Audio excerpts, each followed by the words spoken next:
Halo semuanya, selamat pagi. Jadi kali ini kita akan mempresentasikan hasil diskusi kita tentang materi bauran pemasaran yang beranggotakan Apruri Favoreza, Jaslin Intania, Silmia Tunisa Hasibuan, Ummi Nuria Safana. Kita dari kelompok 1. Dan kita masuk ke pendahuluan yang akan dibacakan oleh Silmia Tunisa Hasibuan. Jadi, pendahuluan dari materi bauran pemasaran dalam dunia bisnis yang kompetitif, bauran pemasaran menjadi faktor penting dalam merancang strategi pemasaran yang efektif.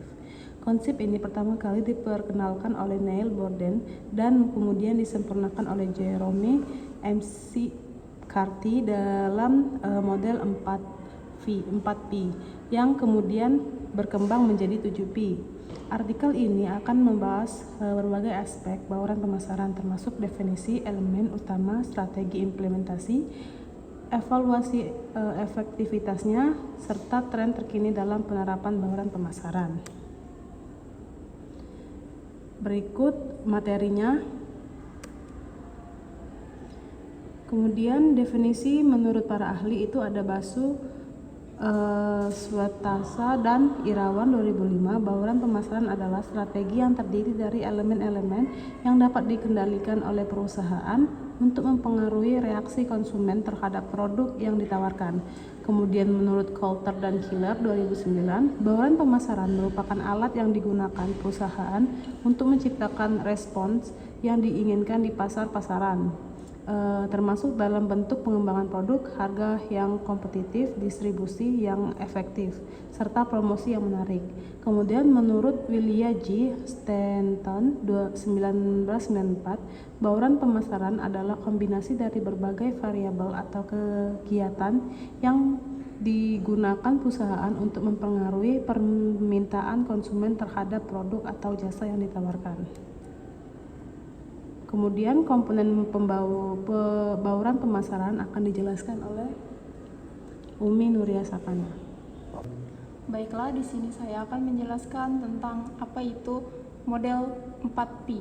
Yang pertama ada produk atau produk, yaitu barang atau jasa yang ditawarkan kepada konsumen untuk memenuhi kebutuhan atau keinginan mereka. Yang kedua ada price atau harga, yaitu penerapan harga produk yang mempertimbangkan nilai, biaya, dan daya beli target pasar. Yang ketiga ada place atau tempat, yaitu saluran distribusi dan lokasi yang digunakan untuk mendistribusikan produk kepada konsumen. Yang terakhir ada promotion atau promosi, yaitu strategi komunikasi pemasaran seperti iklan, promosi penjualan, dan pemasaran digital untuk menarik pelanggan. Dalam perkembangannya, konsep ini diperluas menjadi 7P untuk industri jasa, dengan tambahan yang pertama ada people atau orang, yaitu karyawan dan semua pihak yang berinteraksi dengan pelanggan. Kemudian yang kedua ada proses, seperti mekanisme, prosedur, dan alur layanan yang memengaruhi pengalaman pelanggan. Dan yang terakhir ada physical evidence, yaitu bukti fisik, seperti elemen nyata atau desain tempat usaha, kemasan, atau lingkungan yang mempengaruhi persepsi pelanggan. Selanjutnya yaitu strategi implementasi bauran pasaran. Strategi implementasi barang dalam pemasaran harus dirancang agar produk dapat diterima oleh target pasar dan mencapai tujuan bisnis tersebut.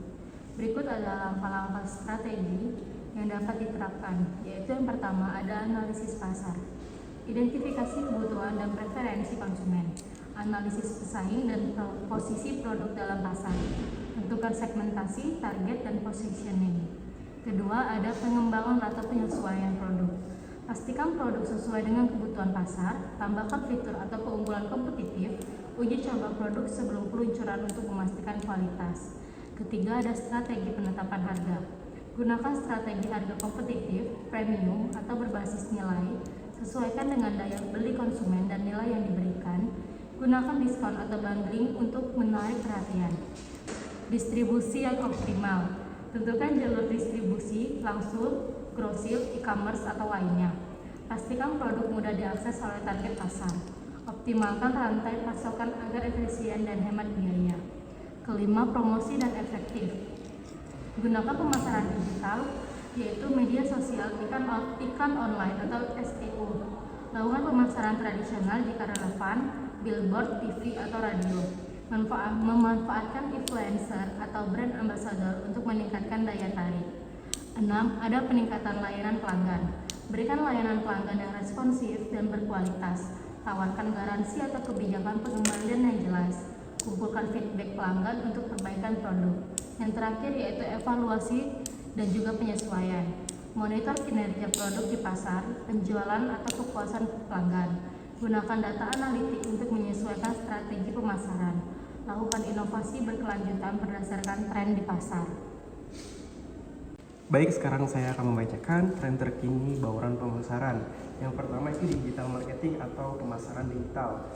Jadi ini ialah cara memasarkan produk atau layanan menggunakan internet yang bisa dilakukan melalui media sosial, seperti Instagram, TikTok, Facebook, kemudian ada website, iklan online maupun email marketing. Selanjutnya di poin kedua kita ada personalisasi produk dan layanan. Itu seperti menyesuaikan produk atau layanan sesuai dengan kebutuhan dan keinginan pelanggan. Contohnya seperti rekomendasi produk berdasarkan riwayat pembelian, seperti Shopee dan Tokopedia memberikan rekomendasi produk yang sering dicari. Kemudian email atau pesan promo yang dibuat khusus, layanan hotel yang disesuaikan. Yang poin ketiga, sustainability marketing atau pemasaran berkelanjutan. Ini sama saja seperti strategi pemasaran yang berfokus pada kepedulian terhadap lingkungan dan sosial. Menggunakan bahan ramah lingkungan, menawarkan produk yang mendukung keberlanjutan, kampanye sosial dan lingkungan. Lanjut ke poin terakhir, itu ada omnichannel strategi atau strategi omnichannel. Itu seperti strategi pemasaran yang menghubungkan berbagai saluran online dan offline agar pelanggan bisa berbelanja dengan mudah.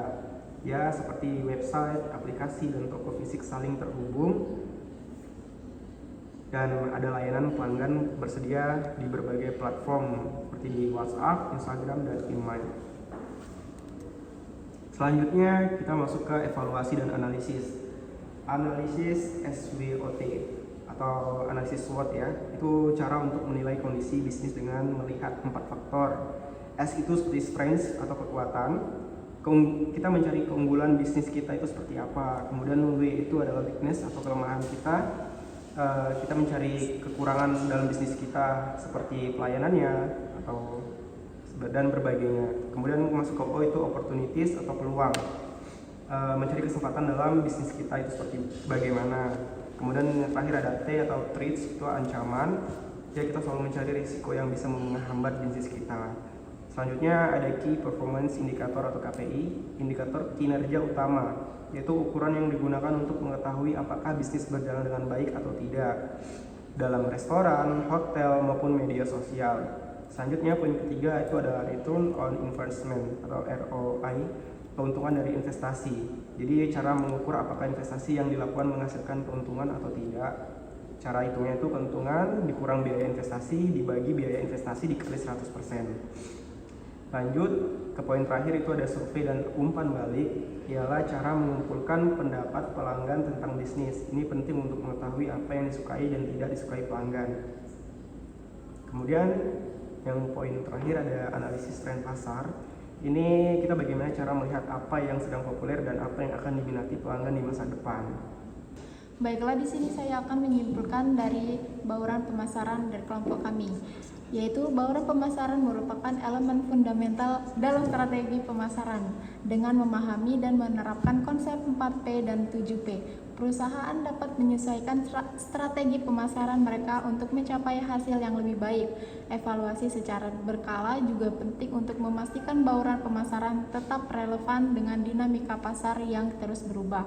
Selain itu, penerapan tren pemasaran terkini seperti digital marketing dan sustainability marketing dapat memberikan keunggulan kompetitif bagi perusahaan yang di era modern. Baiklah, selesai sudah presentasi dari kelompok 1. Semoga bermanfaat bagi kita semua yang mendengarkan. Dan sampai jumpa di next materi. See you, bye-bye.